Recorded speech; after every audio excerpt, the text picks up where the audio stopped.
Tonga's late Princess Mele Siu'ilikutapu has been remembered as a champion of women. The princess died in Auckland on Sunday, aged 75. She had lived in New Zealand for the last 10 years for health reasons.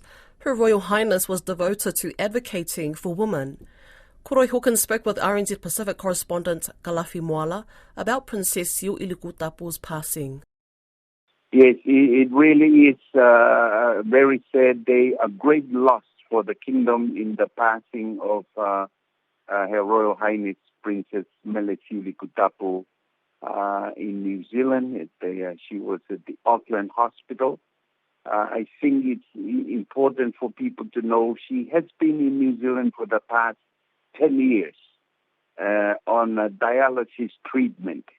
It's the kind of treatment that you cannot get in Tonga, and that's why she has been in New Zealand. But even during that particular time, she was always busy and still engaged with the Tongan community and championing the causes that she had, particularly on women issues. So it's been definitely a great loss for us here in Tonga. And if you can explain for our listeners where the princess sits in the royal family. Yes, she's the oldest granddaughter of Queen Salote. Queen Salote, the late Queen Salote, had two sons. The first son was Taufa'ahau Tupo IV, and who was the later king. And then Siu'ilikutapu's father was the other brother.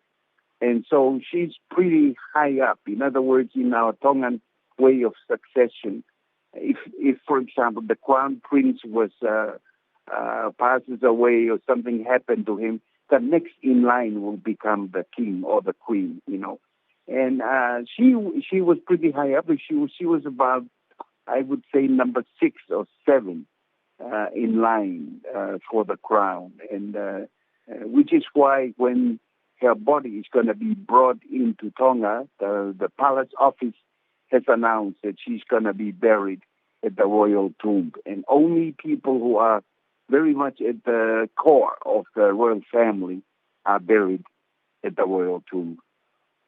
Now, on past experience, likely events for the coming days, probably a ceremony here in New Zealand right before the repatriation and ceremonies in Tonga? That's right. There'll be a mourning going on in New Zealand. Usually it's a prayer morning time, and then also here in Tonga. And they haven't announced yet how many days the mourning would be in Tonga, but usually it's about 10 days, meaning that during those 10 days nationally, there wouldn't be any kind of,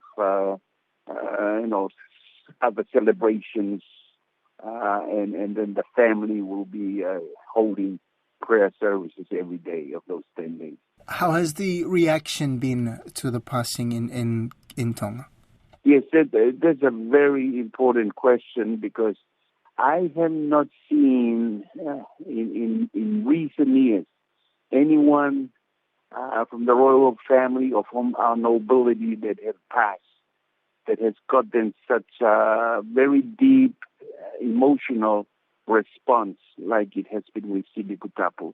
Siu'ilikutapu it's kind of different, because one of the things that made her completely different is she was very high up in the royal family, and yet at the same time she was one that was very accessible, that mixed with the common people. She would go to functions and make speeches that was moving, and she was a social changer in the sense of what she did. And as you know, probably she was the first female member of parliament in Tonga. She was elected in the early 1970s as a member of parliament, and so and since then she has always been championing the women things, that women can be in leadership, that women issues, how they need to be educated, they need to be raised well in in the home and so on. So people here in Tonga are really feeling her loss. She was much loved indeed. Kalafi, Malo Opito, thank you as always for your time. Okay. Thank you, Corey. Bye.